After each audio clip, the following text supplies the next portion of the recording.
Hi, I'm Michelle Chalfant, psychotherapist, holistic life coach, and human just like you, learning to navigate life's challenges. With over 25 years experience, I teach people how to get healthy using the adult chair model. The adult chair model is where simple psychology meets grounded spirituality, and it teaches us how to become healthy adults.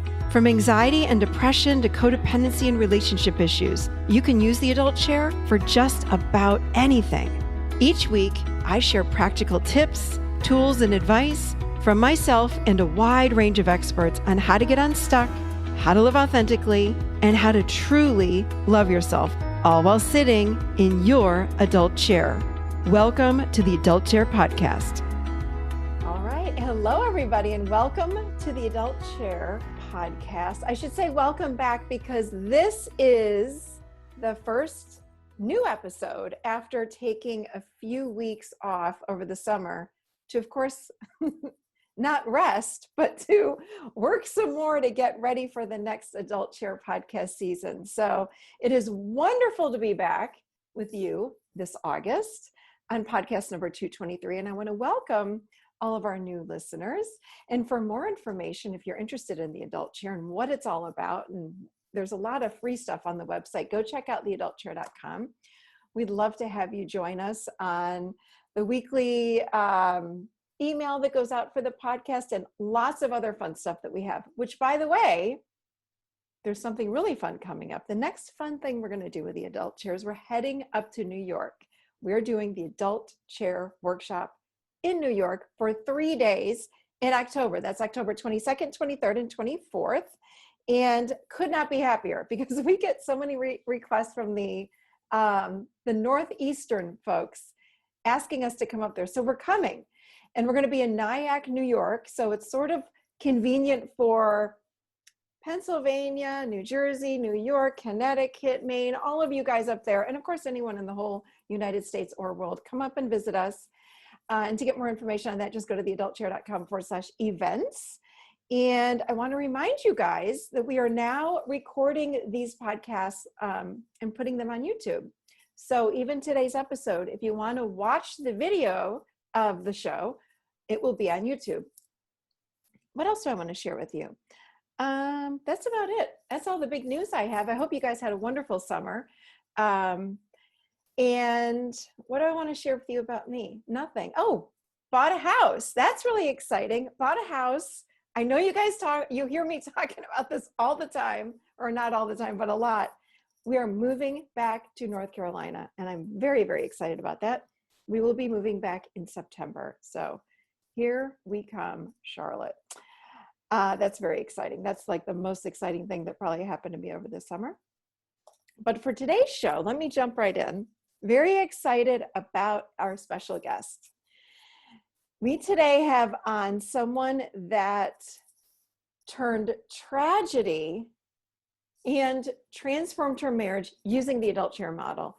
And I was actually interviewing her for the Adult Chair coaching certification. And she was just telling me, I always ask people, how did you hear about the Adult Chair, et cetera. And she started telling me about her life story and how she found the Adult Chair and how she's been applying it into her life. And I said, wait a minute, this is incredible.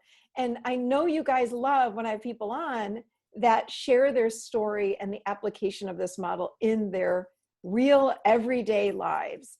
So that's why I asked April if she would please come on and share her two stories about actually a marriage that was really maybe on the brink of divorce, and then a tragedy with her son. He almost died in a horrific car accident, but she was able to sit in her adult chair and really experience these two things from a very different perspective, having had this model to apply. So anyway, I'm gonna introduce April right now. Welcome, April, to the Adult Chair Podcast. We're so absolutely thrilled to have you. Thank you so much. It's really great to be here. Yeah. And quite ironic to have a conversation yesterday and then be able to share our story today. Thank you so much. I know. Yeah. Well, you could tell I was a little excited, but I was like, wait a minute. We need you to come on the show because honestly, like so many people write in when I do have people on and they'll say to me, thank you so much, because I like to be able to apply it, and it's nice to have real, true life examples. So thank you so much for being willing to You're come welcome. yeah, Yeah. and share your story. So Yeah. Rachel, hello. April, I'm going to give you the floor, and I'm going to let you just tell a little bit about your story, because I know you have two big things that have happened in your life recently. So go ahead, tell us the story about how you found the model, and then we can start out with your marriage if you'd like. Yeah, sure. Thanks. So Michelle and I actually have never met before this time, which makes it even more ironic and sweet, I think. But I found the adult chair model actually through my sister, who's also named Michelle. And she actually knew that my husband and I were struggling in different ways. And to give you some context, I'm a mom of 3, and their ages are 17, 15, and 12, 2 boys and a girl. And so that's technically almost 3 teenagers. So I think at the end of this, we probably should get a trophy, because like that's to raise 3 for sure 3 teenagers at the same time is kind of crazy. But I think we had transitioned in our marriage for sure to a space of raising kids and babies, and doing a lot of career-oriented stuff myself, to transitioning into, wow, our kids don't need us as much anymore, and now like we get to spend time together. But what does that look like? We haven't done that well in a while. We've been focusing on our kids. And so my sister had kind of noticed that we were seeking so much more in our relationship, and there was stuff that was just missing, a lot of stuff that was missing, that I think just fell apart over time, not by anyone's fault by any means. My husband and I absolutely loved each other and were dedicated to our marriage, but there was not a lot of connection, because it just we had let it fall. And so she had known that we had gone to some marriage counseling and used a couple different methods, and didn't seem, well, I would say one of us had good success. Like I really dove into a lot of that stuff, but not a lot of it resonated with my husband. And so she said, she'd been looking at this adult chair model podcast, and she really liked it. And she thought, well, maybe it would be helpful to us. And I very much love podcasts. So I was like, oh, yay, like a new podcast. That would be amazing. And I hadn't really listened to one about marriage or about relationships in general. So I thought, well, I'll try this. And after really liking it, I thought, well, maybe my husband would like it. Now, to give you context about my husband, he does not like to read books or podcasts or any of that stuff. So the chances of him actually doing this would be slim to none, right? At least in my own mind, I thought that. And I would say weeks or a month or so later, he had come back to me and said, hey, on the Adult Chair podcast I listened to, and I was like, what? Wait, what did you just say? Did you say podcast? I instantly love you even more right now because you said podcast. But the truth is that he on his own had gone to listen to some podcast episodes, and specifically we started from 1 and moved on. So we got to hear those really first basic, how, what is the adult chair model and what are the chairs and all of that stuff. And he began to come to me with things that he heard in the podcast that would be beneficial to change, or to speak differently to each other, or to just work through in our own marriage. And that was amazing to me. And he was behind in episodes from me. So I had to it forced me to go back and listen to that episode and say, what is he talking about? And try to rework what he was saying. But today I actually spent a few minutes talking to my husband and asking him, what in the adult chair really, what was it for you? Why did you decide to listen to it? And why did you decide to want to apply it in our marriage? And he said it was easy. And he really is not any more complicated than that. He just said it was easy. I understood it. I could apply it. And so I said, well, tell me how you apply it. Because I know how I do, but that doesn't mean that's the same for him. And he said, well, he said one thing, I always am asking myself, what is true? What is true in every moment? And so as I have to dig in a little bit because he doesn't freely just give me this information. So I was digging in a little bit. And what I was recognizing was, it's not unusual for us both to make up stories or assumptions in our marriage at all. And that would definitely lead to, especially when you got 3 kids and you're busy in schedules, it's easy to make an assumption about each other. Oh, he's too busy, he doesn't care.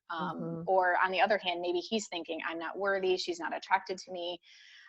When really the truth, I'm exhausted, or he's exhausted, or today was hard, or those are the truth pieces. But I think we spent most of this time in stories and assumptions. Yeah, I hear that a lot. I hear that a lot, especially in being human, we live in story and assumption, but yeah, with couples for sure. Yes. And so when he has that check-in all the time now, it's almost like he doesn't let himself get there too long. Mm-hmm. And so that's great. So I find now that we are much better because of the podcast to ask each other, like, well, what is true? And we ask that to ourselves and each other. And it's not unusual to ask each other also, like, what do you need from me? And we've never asked each other that. We kind of assumed that each other needed to take care of each other's needs.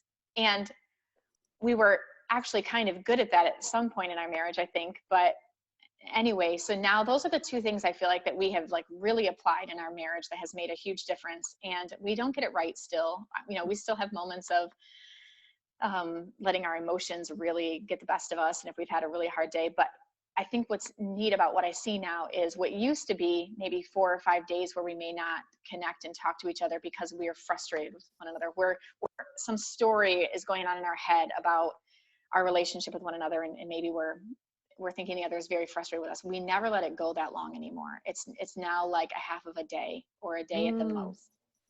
Whereas before I would go, okay, here we go. Here's 4 or 5 days where we're not going to talk for a bit, and he's got to simmer down, and I've got to just let him have his space, and we'll be better on the flip side of this. And we just don't do that anymore. And it's such a blessing because that was hard for me a lot. I have a question. So now instead of going 4 or 5 days, if you notice he's kind of off, I call it off, like emotionally off or not right, what happens? Does he come and talk to you about it, or do you go to him and say, hey, honey, you seem off. What's going on? Yeah, I would say it depends on the day. And the reason sometimes it's longer is depending on what's going on in our family. So we try really hard not to do much of that conversation in front of our kids. And so if there's a busy day, especially now with Kurt's, our son's accident, so there's a lot more caretaking going on. But if we don't sit down and find private time to have that conversation, then this goes on a little longer. But I would say for the most part, we do both. There's times where I say, hey, I really noticed that you're off, and did I do something, or what is this? And so it stops that story right in its tracks. And so I don't really let myself get there anymore. Whereas before I would let it be like, oh yeah, it's probably because I said this, or I did that, or boy, I'm not feeling good about myself. And so he's probably not even attracted to me anymore. And who would be attracted to this person that I'm being right now? Yeah. Things like that. I love that. So you've become a really good story buster. Yes. Awesome. Yeah. Awesome. Yeah. And then I would say with him is that I think that he thought he had to figure it all out on his own and then come to me with like a more peaceful approach. And so now I think he knows that he can come to me and just say, this is what I'm feeling, or this is what you did earlier, and this was really hard. And I'm not sure what in the adult chair opened that up, but I do know that that's new. That's definitely new. Yeah, that's beautiful. So, did you guys listen to the Healthy Relationship podcast? I know I've done a couple of those. Yes. I know but individually. I give a lot of tools, and I'll add those to the show notes for anyone that is listening to this right now that would like those. But you can always go to the podcast page on the website and there's a search bar, and you can put in any keyword and they'll all pop up for you. But I'll add them to the show notes too. Anyway, well, keep going. This is like awesome, like really, really good point. So finding fact and truth, being story busters, and that's so true. When we're in a story or assumption, like we're assuming they're mad, or we're assuming this, or making up a story, and we don't want to go talk to them, but that's the very thing that we need to do in order to reconnect, So then when did you start noticing like some real change happening with the two of you? Well, for sure, June of 2019 was our 19-year anniversary. And the truth, I giggle about it, but I wanted to run and he wanted to hide. And it's just the truth. Like we were just like, we love each other, and we were dedicated to our marriage, dedicated to our kids. But we knew that it wasn't the same. And so I really said at that time that I don't want to live the 20th year of our marriage this way. I don't want our marriage to be this way. And so I really was seeking a relationship that I knew we could have, but that we weren't having. And so I would say that within 6 months of working through, we really weren't doing anything else besides the adult chair after that. And so that's all I can say is that we just kept busting those stories and not letting us get there, and then learning to maybe put each other first, Yeah. because that wasn't the case before. So I think that made a big difference. And so it was really incredible to get to our 20th year anniversary and then go and be together for a tiny vacation that we had not done before.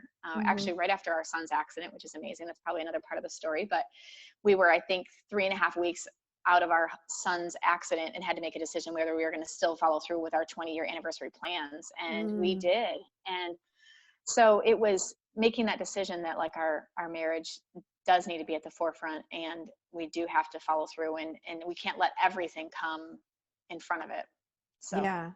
So it's better, would you say, and of course, after being married for 20 years and having 3 children, there's such a different connection. Do you know, I mean, you know what I mean? Like when we first get together with someone, it's like all hot and heavy and crazy and fun. And then all of a sudden you have a child and it's like, what the heck happened? Like, and then the focus gets put on the child, and then another child maybe, and then another, you know, it's like, so then the attention from each other kind of shifts and goes in a different direction. And then, like you said, when the kids get older, I mean, this is so common. This happened with us. All of a sudden I was like, who are you? Like, who's sitting across from me without the children? Like, I don't even know who you are anymore. And we had a similar conversation, like, you know, this has been this whole year for us. Like, are we going to stay together? Are we not going to stay together? So we've been doing very similar work, not because we hate each other. Like, we love each other very much, but it's like you come back together when there's no distraction. Aren't those kids like, aren't those kids such a distraction? They are. I mean, it's funny, but it's true. Like, if there's something going on with your husband or your wife, it's like, yeah, you know, I'll get to that later. I've got, you know, a soccer game to go to right now, or we've got this to do. But all of a sudden it's like, as human beings, we change so much. So I love that you were able to really cultivate a new connection, like one that probably feels very different than it did 20 some years ago when you first met him.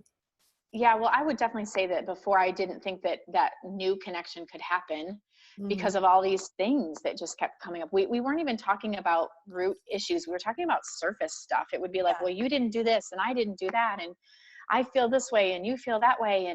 But what was really interesting, I would say, is that now that we've solved most of those stories, like you're calling it story busting, now that we've busted most of those stories, now we can say like, okay, well, what do we like to do with each other? And what hobbies could we develop to start to get to know each other again? And if we don't, because I also recognize that there was definitely maybe I think in the beginning of a relationship, for me, I would do anything to be next to him. I would do anything to do whatever he was doing. So there was probably a codependency type thing going on where like, if he wanted to go do something, yes, I will go do it. And then 4 or 5 years later, kids come, and now I'm focused very much on kids. And so those activities kind of slow down. And so now when you're stuck in a room with each other and you're like, the things we used to do don't even apply anymore. And matter of fact, I did them because I wanted to be with you, and I wanted to be next to you, and I wanted to spend time with you. And I knew that if we did those things, we would be together. So I would say it is definitely not to a place where we're like, we've got that all figured out. No way. But the great thing is that we are past that stuff that makes us bicker and get in surface fights. And now we're working on like building what this next part of our relationship is going to look like. So I love it. Act 2. I call that Act 2. That's great. Done. What's happening in Act 2? So I like that. Love these tips and tools that you shared. I mean, all of that is what we do from the adult. Like, what's fact and truth? Get out of story and assumption. And what do you need? Like, that's so beautiful. And so many of us don't even know what we need. So pausing and getting in touch with like, what do I need? Like, I think I want you to talk to me, or I think I want a hug, or I think I want this. It's not about like, I want a new car. That's not a need. That's like a want. But having a true need and being able to share that with another is such a beautiful, deep way to connect. Because when your partner can fulfill that need, whether it's a hug or a kiss or a showing up for you in a certain way, I mean, it really does bring and bridge that connection and really, what's the word I want to use? Like refuels the connection or the fire to the marriage or even if you're not married, any kind of relationship. So really, really Yeah. good job with those tools. I'm very impressed with you. That's good. Well, and I think that it's important that I remember that that doesn't come naturally right away. Like No. there's been times where he's asked me, what do you want? Or I've asked him and I'll say, I have no idea. Like, Yeah. just let me cry for a minute or whatever it is. But I have found that these tools over time, like they do develop, because I know that there's been times where I've come back to him like a day later and I'm like, you know what, you asked me what I wanted. I didn't know, but I now know. And here's what I need. Mm. And I would tell him. And so I think how I know my relationship was strong was that he was willing to do those things. Like, I wasn't asking hard stuff, but it would be like, I just really need help with this project that we're working on, or I just need help with the kids in this schedule conflict, or I just really need you to hold me, or can we just have a movie night? Like, I think I'm just missing having a movie night. So whatever it was, he would typically say, oh my gosh, yes, I could totally do that. So I'm so glad you shared those examples. I really want people to hear those aren't giant needs, like a movie night. yes. Can you pick the child up here because I have a conflict? Like that helps you, and that helps you to feel loved and taken care of and nurtured. And yeah, people need to know the needs are so basic and minor. Or a hug. You just give me a hug. It's like, gosh, of course I can. Yes. It doesn't take. Yes. The takeaway is like, it doesn't take much to reconnect, right? Like it doesn't take much. It takes practice, but it doesn't. Right. These tools are so simple. Like it doesn't take much. So beautiful. Yeah. Yeah. So anything else you want to share about the marriage before we move on? No, and I would just say that for my husband, I think the reason I've been such a fan of the adult model now is because your model is just, it's so simple and so practical, and it's very visual. So that's neat too, is that it's very visual, and you can see yourself sitting into different chairs, and you can understand that, oh gosh, right now I am just an emotional mess and I'm sitting in that chair. And so I think that's the really great thing. For my husband too, he loved that there was not a very, like, it wasn't a religious model. It wasn't based on something like that he would have like grown up with, and this is what you're supposed to do. So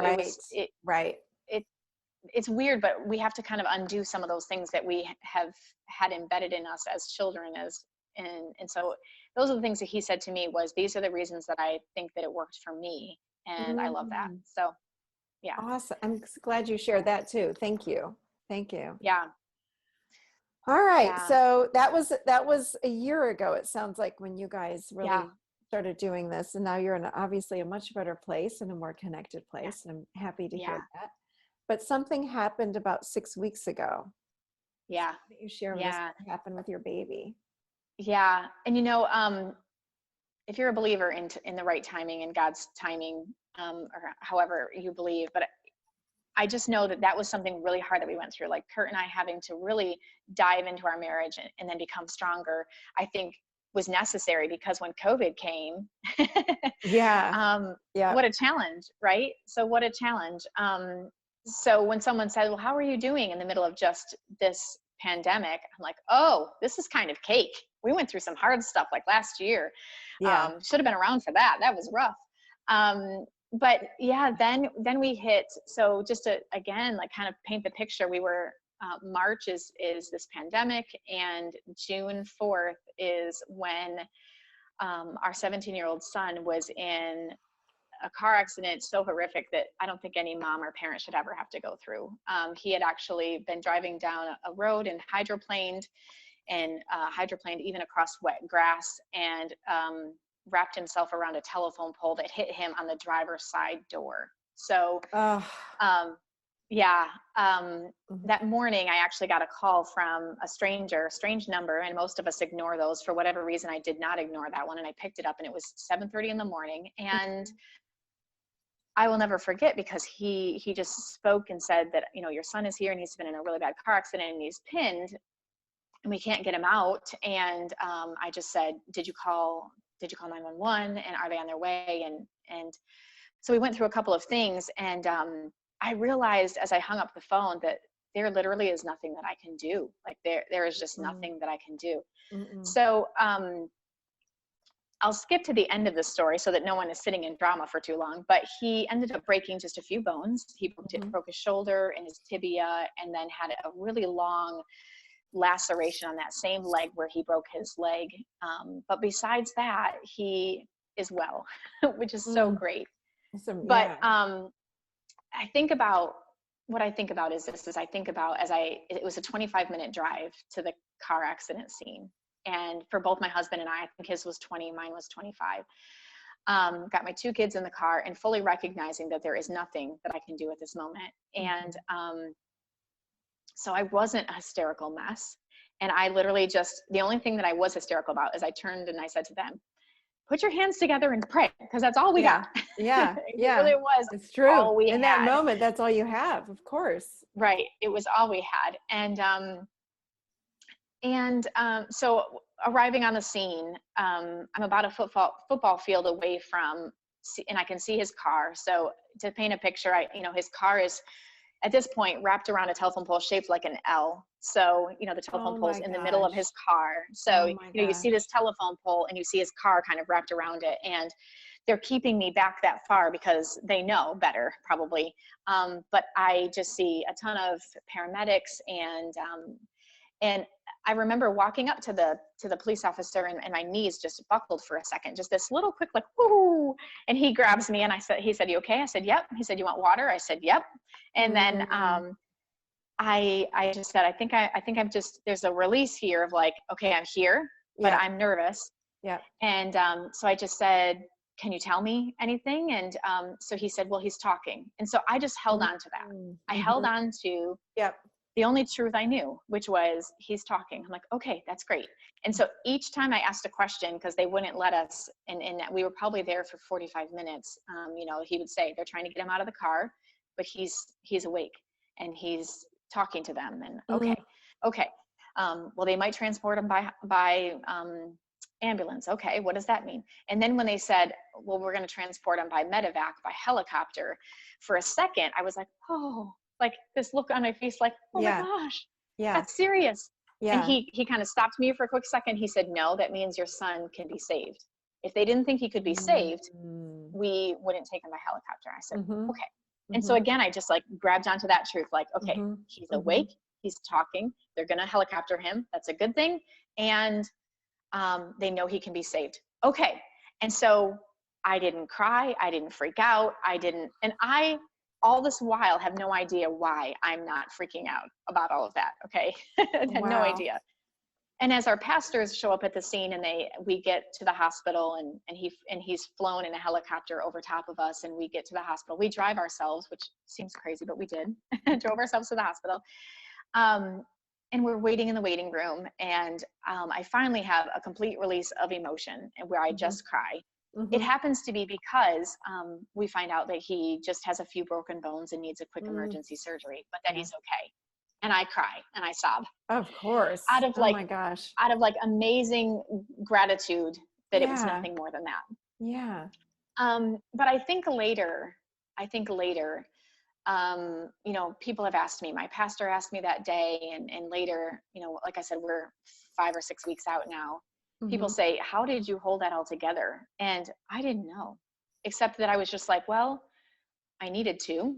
But I've really looked back, and I really have understood that for most of the time, I was sitting in my adult chair. I was just focusing on what was true and what I could hold on to. Like in this very moment, what I hear when you say all this is, I was really present with everything going on in this very moment. And you weren't, again, going into the story and assumption and thinking the worst case scenario. You were gathering what was in front of you and sitting in it, and then waiting for the next truth and the next moment and the next truth. Wow. Absolutely. Wow. Absolutely. Wow. And I would say I can remember, so again, it is pandemic time, and only one parent can be in the hospital room. Oh my gosh, that's right. With our child.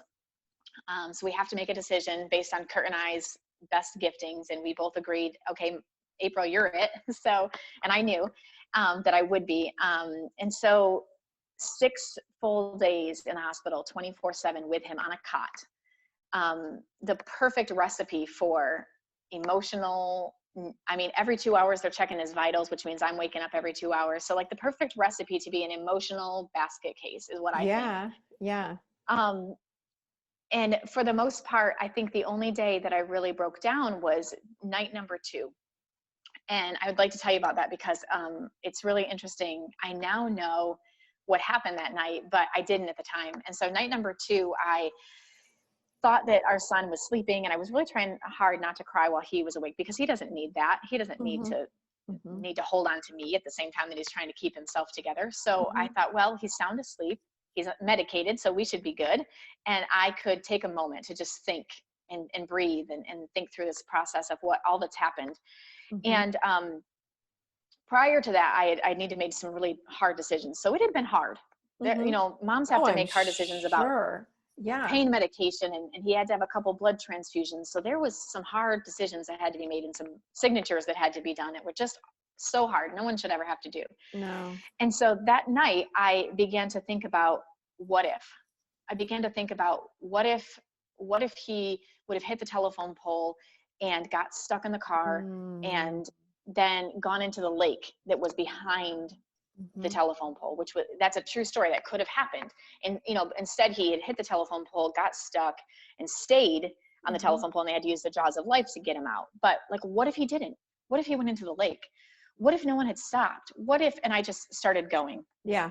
Yeah. So the tears began to come. And as much as I was trying to hold in, I began to like weep and whimper, and he could hear me. So I sniffled and he could hear me.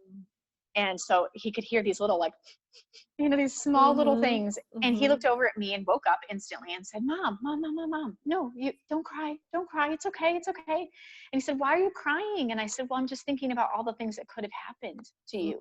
And I'm so grateful that you're here, but I'm thinking about what could have happened. And he was like, Mom, like, but they didn't happen, and it's all fine. And we just need to be positive. And I thought to myself, later, now that I'm kind of analyzing things, I'm thinking, he pulled me right out of my adolescent chair and stuck me right in my adult chair. He did. Oh my gosh. Obviously didn't know that, but even through medication and whatever he was dealing with. The what if will swing you right into that adolescent, and you're going into worst case scenario, of course. So of course you're going to be in a terrible place. Wow. Yeah. And so after that happened, I thought to myself, there really is no help. There's no good that's going to come out of those kind of thoughts. But, you know, most of my life I have done that. I think now that I think back, I think about, this is my pattern. This is my behavior, that I would go into what if, even decisions in my life, like, well, what if I make this wrong decision? Or what if I do this or do that? I mean, I've done that for most of my life. And, the only thing it serves to help, I think, is like, well, that now if I think through that, I'll have a plan for that worst case scenario if that ever happens. But besides that, I've spent a lot of energy and a lot of emotion around something that probably will never happen or never was going to happen. Yeah. It'll never happen. So I think that in my mind, I thought I would say 2 years ago and before, I actually thought that I was doing myself a favor thinking through these things. Like, I was super thorough when I was thinking about all the case scenarios. Every possible outcome. Yeah. And recognizing that I don't think I ever recognized how much emotion and how much energy that takes. Well, when we're thinking worst case scenario and it's awful, it's going to evoke, you know, a lot of fear, a lot of, negative emotions, like, that make us feel bad. So we have to remember, we get to choose our emotions. We forget that because so many just automatically come in. But when you choose to not buy into that thought and not buy into this and that, it's like, no, I'm going to choose this thought instead. Then it's going to evoke a much more steady emotion for us. Yeah. And so I think about how I probably brought those emotions in my life to my marriage, those stories and those emotions that would come up for me into my marriage. And I think about people in my life who've had to help me through, like, well, that's not going to happen, or I don't think that's a possibility, you know, and had to kind of talk me off that scenario. So, but But I feel like that was one of the only times that I really, during this huge trauma, that was the only thing that really began to make me fall into that other chair. And so and I don't think anyone would have shamed me. I think everyone in the world, when I think about the world, I think about people that would have viewed that situation from the outside. I think that anybody that would have seen that situation would have absolutely said to me, yeah, it's okay for you to freak out. Yes, it's okay for you to cry. Yes, Yeah, it's okay for for you to sure. be For sure. emotional and, Mhm. and things like that. And I think that even some that did witness me kind of questioned, like, how is she so okay? Yeah. Yeah. Yeah. Because I think the world's idea of normal is most of us who are emotional and frantic and Mhm. off the wall and, you know? Yeah. Yeah, for sure. So I think that for some people, they were just like, yeah, unsure. And so it's been interesting to talk to people about the model of the adult chair and just how it is helpful in so many situations, and show them back to our situation, and how, like, I just kept staying in truth. So when Kurt, almost passed out on us and needed a blood transfusion, it was like, okay, well, what are our options? And it wasn't Mm. like, oh my Yeah. gosh, I'm going to lose him, Yeah. and this is just awful, and blood transfusions can be so bad. And it wasn't any of that. It was, what are my options? What can we do for him? And Mhm. what next? And um, Really it was just grounded. such a, April, I mean, I'm hearing you're so in the moment and grounded with what's happening in front of you. It's just amazing.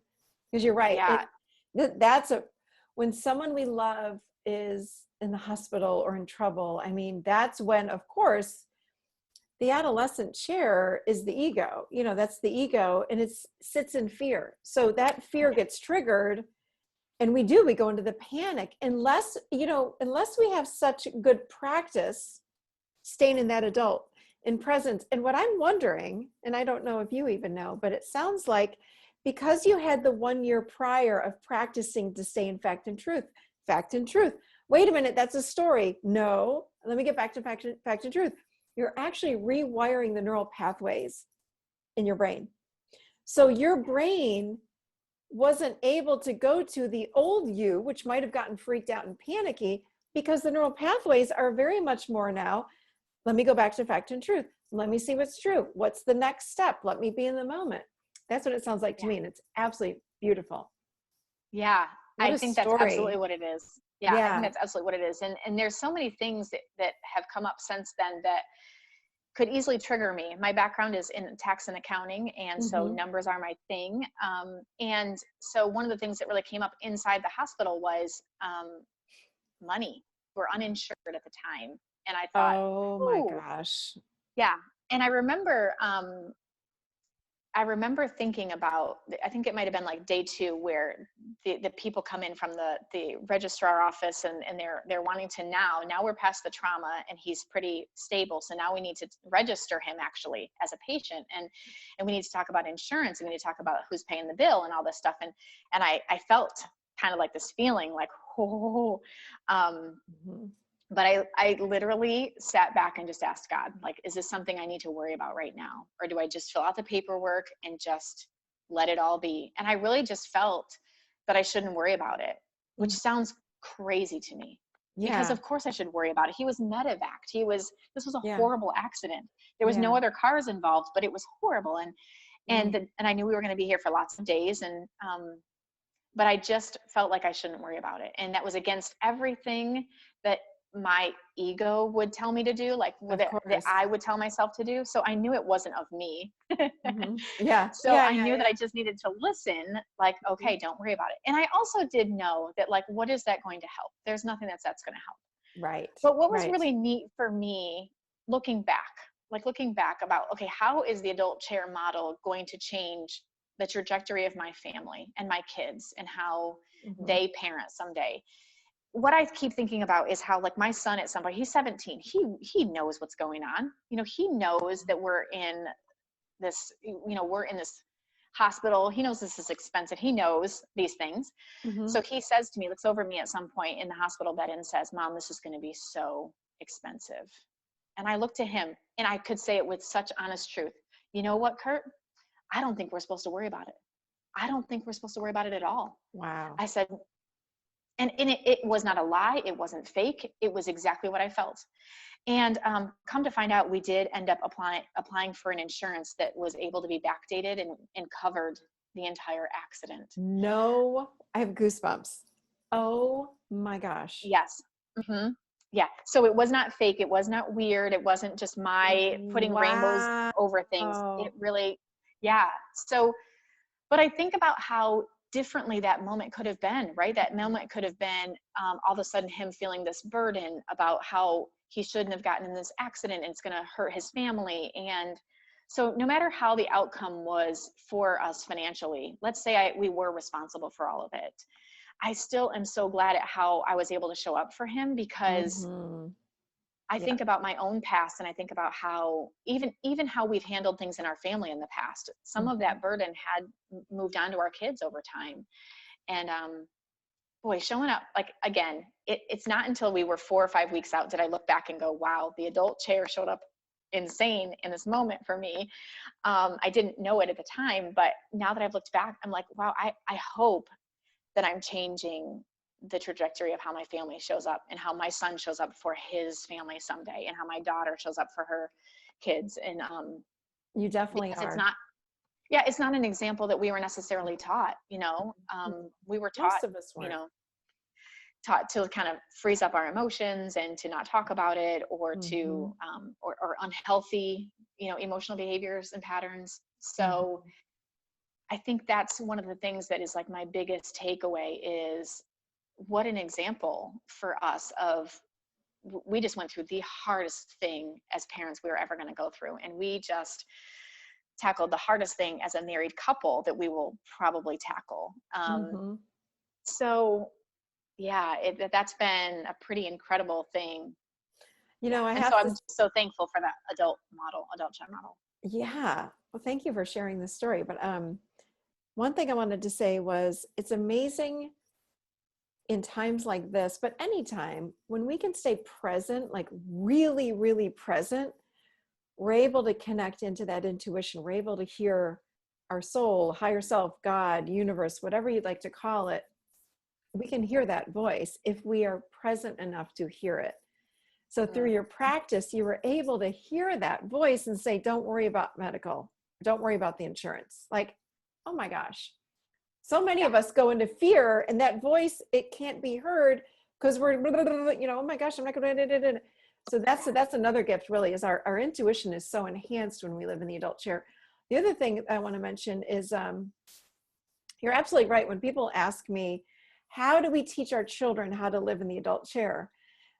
And I always say the same thing. I'm like, you have to model it for them. Like, we weren't modeled, kind of like you said, like I wasn't modeled, really. I mean, somewhat, but not really healthy parenting or how to live in healthy adults, or from a healthy adult perspective. So the healthier we can be and show it for our kids in that way, the better of a chance that they can then see that, and then they can grow up, and then they know we're their touchstone. Like, they know then what healthy looks like because of us. Yeah. So we want to do it for them, or not only just for ourselves, but for them. And it really does change kids when they see, like, oh, that's how I'm supposed to show up in the world. Okay. Because they do model themselves after us. Yeah. Or if you really feel your feelings, and they're like, oh, so we're allowed to feel our feelings. Okay. Yes. That's good. Oh my gosh. But I think what's really helpful for me personally is, like, I'm in the second part of life. And I'm sure that I didn't quite do it right. My kids are 17, 15, and 12. I didn't do it right all the time when they were younger. So it's just, I think what's helpful is that they are paying attention so much right now that I think it's okay to look at how you've parented so far and say, well, it wasn't perfect, but I can actually do really well right now. Yeah. And maybe hopefully make a huge impact on them. And that's what I'm hoping. I'm sure you are already. Because they absorb, they watch what we do. They watch how we handle chaos, tragedy, upsetness, fighting with your husband, not fighting with they watch it all, and they're learning then how they do it in their own relationships. So. Yeah. I think the last thing that I wanted to say was, one of the things that I was really not good at, and you could tell me what chair this is in and why maybe I wasn't good at it, but I really wasn't good at receiving. before this. And so I assume that somewhere in me sitting in my adult chair, I found myself being really clear when, as we came out of the hospital and people said, "Oh, I really want to help, and how can we help you?"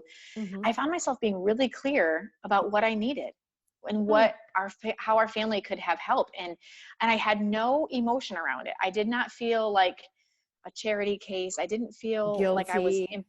guilty or imposing on them, or which are all the emotions that I typically would feel back then. I mean, for sure, on anything else that I ever in our married life and raising children, I would always say, no, we're okay. Everything's fine. And I don't need help. And Mm-hmm. I was horrible at receiving. And Yeah. for whatever reason, I was so clear that I was like, oh yeah, our son is only drinking Gatorade and having breakfast drinks and breakfast bars right now, and protein bars right now. We could really use those. And I was just crystal clear. And it was really beneficial to the people who wanted to help, because they knew exactly what to do and how they could help. And they were thankful to help.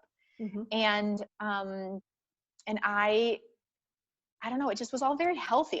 All of these things, just, I feel like the healthiest adult I've been, and I can't explain it any better than what I just have learned from you through your podcasts. And Wow. I don't even totally understand it yet, but you will. I gather that through the life coaching that we'll be doing together, that yes, and the workshop, you're going to get a lot out of the workshop too. You're going to get a lot. We'll understand, but yeah, help me through a tiny bit about, like, for those who might be listening that aren't able to receive either, that's really difficult for them to ask for help. What chair and why and what do you teach that helps us be better at that? I just want to say this. What occurs to me when you say that is everything is energy. You've probably heard me say that before. So when we sit in the presence of this adult chair, there's an energy of presence, of truth. But what's built into the adult chair of this adult chair is living in the moment. Again, presence, living in fact and truth, empowerment, boundaries, noticing what I'm feeling, witnessing thought, all of these things. So you might be working on one thing, but you actually get the whole package when you start practicing one thing. I've had many people say to me, all I've been doing is asking myself what I feel.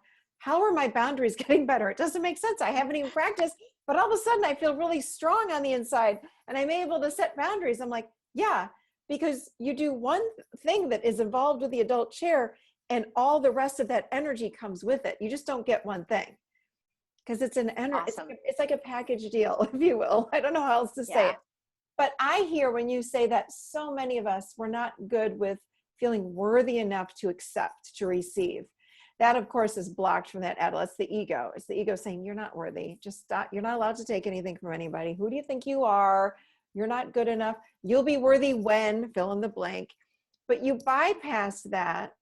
The more you spent time in this healthy version of yourself, the healthy adult, the more you spend time there, the more it feels right. It feels natural. It feels healthy. It feels good. But so then when people ask you, you quite naturally will say, yes, we'd love some Gatorade and breakfast bars. That would be great. Thank you. Because you didn't even have, that's what I love about this model. You didn't even have to do work on feeling worthy. Let's work on feeling worthy. You just started incorporating that new energy of the adult.